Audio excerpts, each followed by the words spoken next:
So hi friends, ఎలా ఉన్నారు మీరంతా? ఐ హోప్ మీ అందరూ బాగానే ఉండాలని కోరుకుంటున్నానండి. సో గైస్, ఫస్ట్ మనం కోవిడ్ విషయానికి వెళ్దాం. కోవిడ్ విషయానికి వెళ్తే కువైట్లో ఒక అప్డేట్ వచ్చిందండి, డ్రైవింగ్ లైసెన్స్ కోసం అనమాట. అంటే కువైతీస్కి అరబ్ జాతీయులకేమో డ్రైవింగ్ లైసెన్స్ యొక్క వ్యాలిడిటీ 15 సంవత్సరాలు ఉంటుంది. ఎక్స్పర్ట్స్కి అయితే 5 సంవత్సరాలు కొత్తగా రూల్ వచ్చింది. అయితే వీళ్ళు డ్రైవ్ చేసే వెహికల్స్ ఏవైతే ఉంటాయో 2 టన్నులు ప్యాసింజర్ వెహికల్స్ కానీ హెవీ వెహికల్స్ కానీ వీటిపైన డిపెండ్ అయి ఉంటుంది అనమాట ఈ యొక్క లైసెన్స్ వ్యాలిడిటీ. సో ఇది అరబ్ దేశాల వాళ్ళకి, కువైతీస్కి తర్వాత మ్యాటర్, కానీ ప్రవాసీలు మాత్రం నిజంగా 5 సంవత్సరాలు చేసేస్తే లైసెన్స్ చాలా గుడ్ న్యూస్ అనండి. ఎందుకంటే ఎవ్రీ ఇయర్ రెన్యూల్ చేయాలనుకోండి.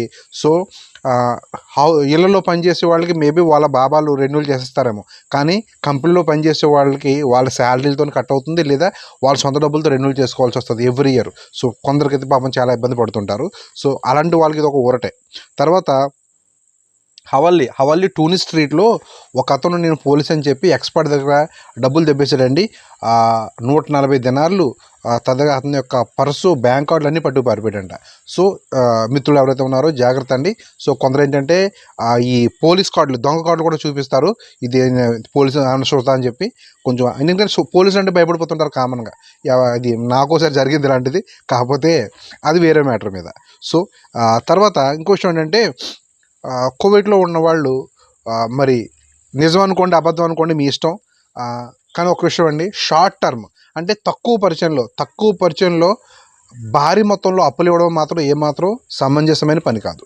తక్కువ పరిచయంలో భారీ మొత్తంలో అప్పులు ఇవ్వడం ఏమాత్రం సమంజసమైన పని కాదు. ఎందుకు అంటే, ఒక మహిళ తను 4 నెలలు దాచుకున్న జీతం 4 నెలలు దాచుకున్న జీతం ఒక అతనికి అప్పుగా ఇచ్చింది. సో వడ్డీకి అనమాట. అప్పు పోయింది, అసలు పోయింది, వడ్డీ పోయింది. సో ఇంకా మీకు అర్థమై ఉంటుంది మ్యాటర్, జాగ్రత్తగా ఉండాలి. సౌదీ విషయానికి వెళ్తే నిన్న సాయంత్రం ఇఫ్తారీ పంచిపెట్టే టైంలో రియాద్లో వర్షం దంచి కొట్టిందండి. పక్కన చూడొచ్చు, మంచి బాగా ఇప్పటికీ వర్షాలు పడుతున్నాయి కొన్ని ప్లేసుల్లో. తర్వాత సౌదీ ప్రైవేట్ సెక్టర్లో 38 ప్రొఫెషన్స్లో లోకల్ వాళ్ళకి ఉద్యోగ అవకాశాలు ఇవ్వాలి. విజన్ 2030లో భాగంగా ఈ లేబర్ మార్కెట్లో కొన్ని రూల్స్ కూడా అప్డేట్ అవుతున్నాయి. 5 రోజులు మ్యారేజ్ లీవ్ అయితే 5 రోజులు ఇస్తారు. ఎవరైనా చనిపోతే 3 రోజులు లీవ్ ఇస్తారు.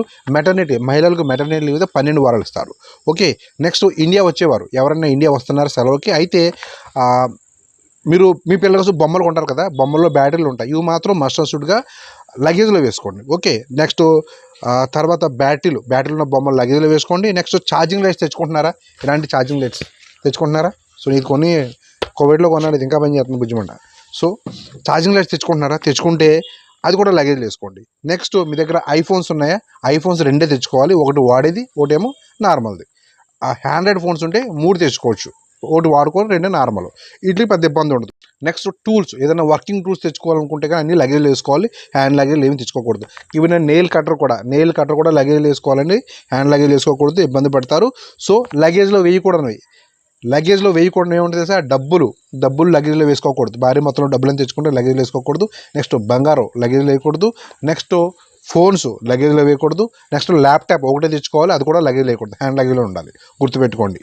సో యుఏ విషయానికి వెళ్తే రేపు వర్షాలు పడతాయి. సో టెంపరేచర్ డౌన్ అవుతుందని చెప్పి అధికారులు అనౌన్స్ చేశారు, వర్షాలు పడతాయని చెప్పి యుఏలో. నెక్స్ట్ ఆన్లైన్లో ఈ రమాదాన్ అంటే ఏదైనా సామాన్లు కొనుక్కోవడానికి డిజిటల్ పేమెంట్స్ చేస్తే జాగ్రత్త అండి, ఫ్రాడ్ జరుగుతుందంట, కొందరు మోసపోయారు. తర్వాత 2050 నాటికి యుఏలో 50% ఎలక్ట్రికల్ వెహికల్సే ఉంటాయంటండి. సో తర్వాత షార్జాలో ఒక బెగ్గర్ని అరెస్ట్ చేశారు. అయితే పోలీసులు ఆశ్చర్యపోయారు. ఇతను 3 రోజుల్లోనే 14,000 దిర్హం సంపాదించాడంట. 3 రోజుల్లో 14,000 దిర్హం సంపాదించి, కేవలం బెగ్గింగ్ చేసి షార్జాలో.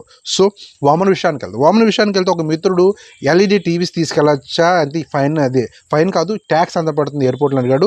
సో మీరు ఏ టీవీ తీసుకెళ్ళినా, చిన్న టీవీ పెద్ద టీవీ ఏది తీసుకెళ్ళినా ఎయిర్పోర్ట్లో ట్యాక్స్ కట్టాలి. ట్యాక్స్ కట్టిన అధికారులు ఏం వదలరు. అయితే మీరు ఇది పాత టీవీయే అని ఏదో కహానీలు చెప్పొచ్చు, కానీ ఎంతోకొంత ట్యాక్స్ కట్టాలి. తర్వాత ట్యాక్స్ ఇది టీవీ యొక్క మోడల్ని బట్టి ఆ యొక్క బ్రాండ్ని బట్టి సైజుని బట్టి ట్యాక్స్ ఉంటుందండి. ఈ ట్యాక్స్ ఎంత అని పర్ఫెక్ట్గా చెప్పలేము, ఒక్కొక్క మోడల్ బట్టి ఒకలా ఉంటుంది. సో 5,000 నుంచి 10, 12,000, 15,000 అలా ఉండొచ్చు ట్యాక్స్. అది మోడల్ బట్టి అనమాట. సో మోడలు నెక్స్ట్ సైజుని బట్టి కూడా ఉంటుంది. ఓకే, నెక్స్ట్ బల్దియాలో పనిచేసే కొందరు మన తెలుగు ప్రవాసీలకి జాబ్ క్యాన్సిల్ లెటర్లు ఇస్తారంటండి. సో జాగ్రత్తగా ఉండాలి. తర్వాత ఈద్ ఆల్ ఫితర్కి రాయల్ డిగ్రీ ఇష్యూ చేశారు. అదేంటంటే మార్చి 27కి శాలరీ ఇచ్చేయాలి వామన్లో. ప్రతి కంపెనీ మార్చి 27 తారీఖు కల్లా శాలరీ ఇచ్చేది, ఎందుకంటే ఈద్ ఆల్ ఫితర్. సో వాళ్ళు ఎంజాయ్ చేయాలి కాబట్టి. సో ఈద్ ఆల్ ఫితర్ సెలవు విషయానికి వెళ్తే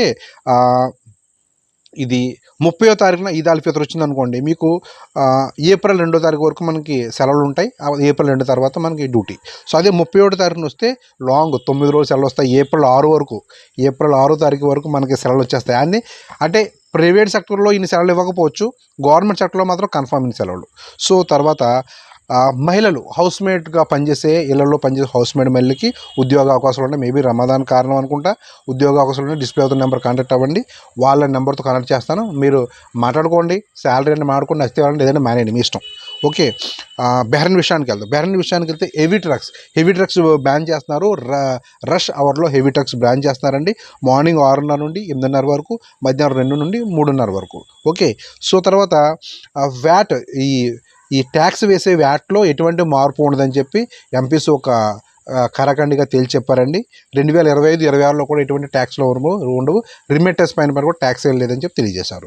తర్వాత లోకల్ నర్సెస్, బెహ్రెయిన్లో లోకల్గా ఉండే బెహ్రెయినీస్కి లోకల్ నర్సెస్కి అత్యధిక ప్రాధాన్యత ఇవ్వాలి, వీళ్ళకి స్కాలర్షిప్స్ ఇచ్చి ప్రోత్సహించాలని చెప్పి అధికారులు తెలియజేశారు.